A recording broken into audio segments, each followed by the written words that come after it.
The gap between perception and reality is otherwise known as an asset being mispriced or under or over owned. Okay? So how do you apply this fundamental analysis to your investing process? How do you apply the concept of perception and reality to your investing? So the biggest problem most of you guys make is you find a coin, you do a little bit of research, everyone's talking about it on Twitter. It sounds like a great coin. And you're like, fuck yeah, I want to buy this. And you buy it without consideration of if the asset is under-owned or over-owned. If it's mispriced in a good way or a bad way. If it's a consensus bet or if it's a bet that no one's talking about. You don't consider these variables. You just go, this guy talked about it on Twitter. He said it was a good coin. So I'm just going to buy it now because he said it's going to go up a lot, right? And because the narrative sounds good. The problem is if you found the coin from Twitter or YouTube or any social media site, you're finding a coin after it's been heavily shilled usually, and that means that the upside is mostly priced in, right? It's very rare that you find a coin, right? If I was to do a drawing, it's very rare that you find a guy on Twitter tell you about a coin here before it does this. Now, I posted a video on Twitter of Toshi at a $2.5 million market cap. I gave you the bottom signal on Toshi, but I'm a rare exception. I'm actually capable of buying bottoms and getting you good entries. Most people just end up fucking shilling you the coin up here. Okay, so if you find a coin, right? This is what people do. They find a coin, and then it's here, right?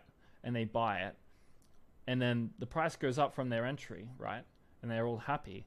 But then a broader market downtrend sets in for a multi-month time frame, right? And then they end up having the position go into a loss, into another reaccumulation range, and then it ends up going back up again. And, you know, yes, they captured this, but they never sold because they're holding it for the long term, and then it ends up going down here. You would have been better off just waiting to buy fear. You would have saved yourself a lot of pain, okay? Because by the time you find it on Twitter, it's in this region. So what I do instead to deal with this scenario, you know, this is what I do, because finding a coin and just buying it straight away led to my massive underperformance and if not massive losses at times. I used to do that. So this is what I do instead. There's two parts.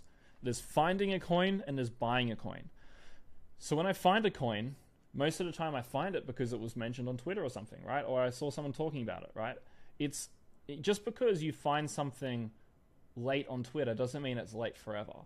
A lot of the time I find something that everyone was talking about and then they forget about it 6 months later and then I buy it. And then it has another pump, right? So a lot of the time, you find the coin, you might really want to own it, but you just have to wait 6 months to buy it. For example, Base Chain was going off, right? Base Chain was fucking pumping. Friendtech launched, all these people were coming on. Toshi went to like a $30 million market cap, all these meme coins going off. And I understood the Toshi thesis. I looked at it and I thought, this is a good thesis. I was in Hawaii at the time, I remember. I was looking at the coin and I shared with people in my Telegram group, I said, I think that Toshi is overvalued. I think it's got to go down a lot. I think Base Chain is way too early to have adoption, and I think it's got to be a few months before I buy Toshi. And then that played out, and I think a month later I bought Toshi. A month or two later I bought Toshi. I think it was a month or two later. I think it was like maybe 3 months later I bought Toshi. And the reason I waited was because I really liked Toshi. I really wanted to buy it. But there's a difference between finding a great coin and buying it. When you find it, you find it because it's been pumping and because everyone's been talking about it, right? But the buying process starts when the market enters a period of fear, when it enters a period of the perception being much lower than its actual reality, when its perceived value is $5 million market cap, when its actual value should be a $30 million market cap, right? That's when you buy it. Okay, so what I do is I find a coin, I see how vibrant the community is, I see how strong or weak the price action is, I see if there's any red flags with the project, I determine where it is on its cycle. Is it near fear? Is it near greed? Where is it? How is the upside asymmetric? Blah, blah, blah, blah. And after that, I have zero intentions to actually buy the coin when I find it. unless I recognize that the market is in a period of fear, or I see that there is asymmetric upside from my entry price. Generally, I just end up buying when the Hunter algo triggers a buy signal.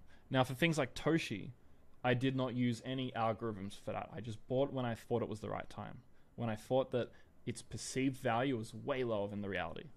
Okay, but for like things like Solana and Ethereum and whatnot, I just use the Hunter algo. Okay, and this is where most people go wrong.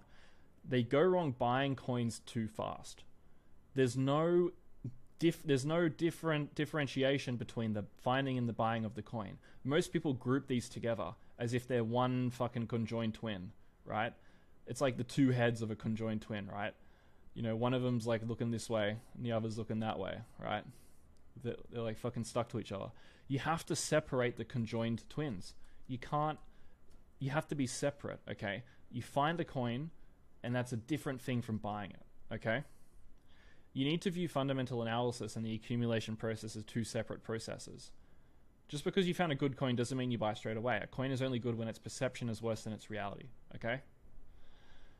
And look, here's a good example of this. So Solana went to $250. It went to 100, down to 50, down to 20. It went all the way down to like, I don't know, 8 or something, right? Let's have a look.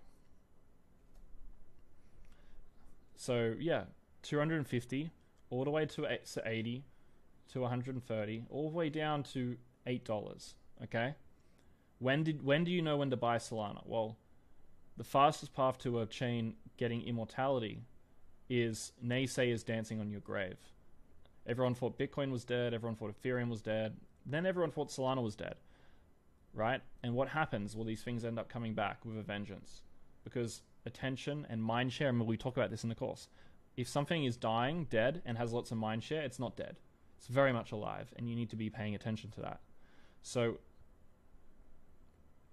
when would you buy Solana if you're using this framework? Well, you wait for what happened like a few months ago, which is everyone hating Solana, but the underlying ecosystem actually coming back and being born out of the fucking ashes of a big fat fire, right?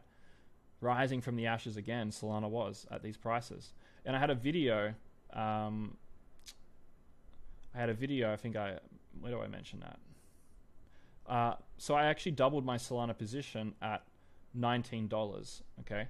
So I put out a video on my mastermind here, updating my portfolio.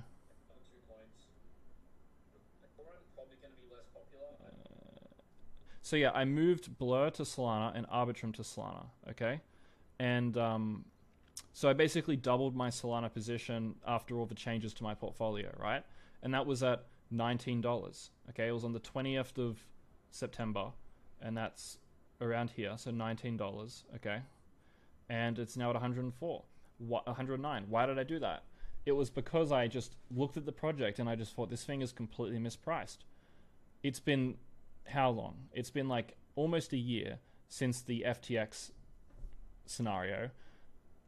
This ecosystem has proven that it's anti-fragile, that it's here to stay. There's a ton of amazing DeFi applications being built. It's only a matter, like, Ethereum's too expensive, Layer 2s isn't working, the other L1s are dying. Solana is the only L1 that actually has a proper ecosystem. It's only a matter of time before everyone realizes the true value of Solana. That's what I basically said, and that's what's played out, okay? So that was me realizing that the perceived value, right, the value that the price was at was here, but the actual value was like up here, right? And then you buy low and then you sell it high. Okay, that's how you would approach investing. Now, how do you determine mispricing? Well, there's two ways in my opinion. So there's the coin is specifically undervalued, or there's the market is undervalued. I think you need to take into account both of these in order to be, you know, the best possible investor. So let's say there was a coin that was undervalued while the whole market was undervalued. That is the best coin that you want to own, because sometimes everyone's talking about a coin on Twitter when the market's dead, and that means that that coin isn't super undervalued, but the overall market's sort of undervalued, right? You want to buy the coin that everyone's hating on the most when the market's dead. So for example, back here, right, the market was pretty dead. Let's just move this chart over a little bit, right? Imagine right here. looking at this chart. This is not a great looking chart, right? So the market was dead, relatively, and this coin was dying more than the others, right? Solana was more hated than most of the market, okay? That is the best time to accumulate an asset, and it's where you're going to get the most outperformance, because you're getting two forms of growth. You're getting the market going up, and you're getting this specific coin gaining market share as it is specifically undervalued, okay? So Solana not just went up against US dollars, right? It went up against Ethereum, right? It went up against, what's another example? Against Bitcoin, right?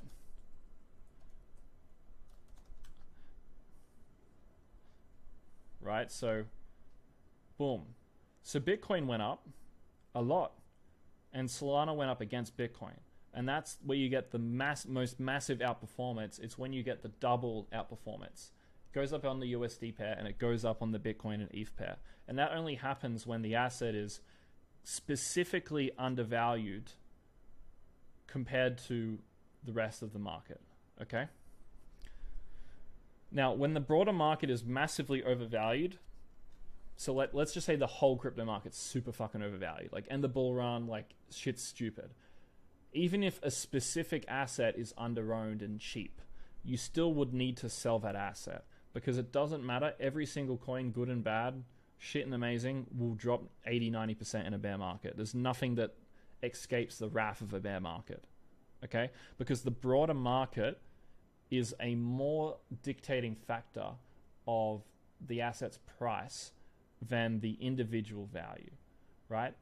Because another thing that's sort of separate but relates to this is, if you look at the standard deviation in returns of the stock market, the standard deviation increases later you get into the bull market, because in a bear market, everyone's afraid everything becomes correlated, right? During the COVID crash, every single market on Earth crashed, and they did the same price action. Everything became correlated, right? You look at Bitcoin, gold, stocks, everything crashed at the same time, at the same price action. And it's because during bear markets, the standard deviation between every asset class becomes mostly the same. Between every stock becomes mostly the same.